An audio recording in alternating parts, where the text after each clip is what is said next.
माऊली वारीच्या वाटेवरती प्रत्येक जी पालखी सोहळ्याची अपडेट आहे ते न्यूज 18 लोकमतच्या माध्यमातून महाराष्ट्राच्या कानाकोपऱ्यातील वारकऱ्यांपर्यंत पोहोचवण्याचं काम भेटी लागी जीवा या कार्यक्रमातून केलेलं होतं आणि हा कार्यक्रम आता भाविकांना देखील आवडलेला आहे। याची पावती न्यूज 18 लोकमतला मिळाली। याचं कारण तसंच आहे, पूर्ण वारीमध्ये कार्यक्रम पाहिल्यानंतर संदीपजी म्हणजे यांनी एक शब्दचित्र काढलेलं आणि त्या शब्दचित्राच्या माध्यमातून न्यूज 18 लोकमतनं गेल्या 19 तारखेपासून माऊलींचा जो पालखी सोहळा आहे तो पालखी सोहळा दाखवला आणि ते पाहिल्यामुळे आपण समोर पाहतोय भेटी लागी जीवा आणि न्यूज 18 लोकमतचं शब्दचित्र काढलंय। आपल्यासोबत संदीपजी आहेत, काय सांगाल हे शब्दचित्र काढण्याची तुम्हाला कसं सुचलं आणि कसं काढलं?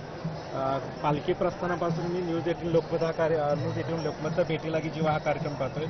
खूप अतिशय सुंदर आणि घर बसल्या लोकांना वारी अनुभवता येते आणि ती वारी आपण प्रत्यक्ष त्या ठिकाणी असं तुमच्या माध्यमातून आम्हाला कळतंय, त्यामुळं मी खूप आनंदित झालो। गेली 2015 पासून मी या वारीमध्ये सहभागी आहे आणि गेली कालपासून मी या वाकरी मैदानावरती आहे।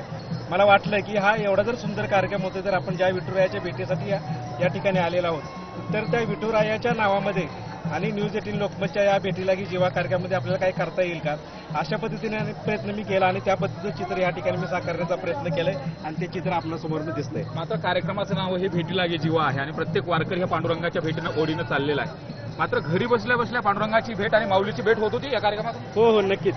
अगदी त्या ठिकाणी आम्ही आहोतच आणि त्या वारीत प्रत्यक्ष सहभागी झाले असं या न्यूज 18 लोकमतमुळे आम्हाला कळत होतं आणि खूप छान वाटलं। तुमचा कार्यक्रम खूप सुंदर आहे। आपण पाहतोय न्यूज 18 लोकमतनं जे वारीच्या वाटेवरचे जे वारीचे अपडेट होते, माऊलीचे अपडेट होते, तुकाराम महाराजांचे अपडेट होते, हे सगळे महाराष्ट्रातील वारकऱ्यांना पोहोचवायचं काम केलं आणि ते लोकांच्या गळी देखील उतरलंय।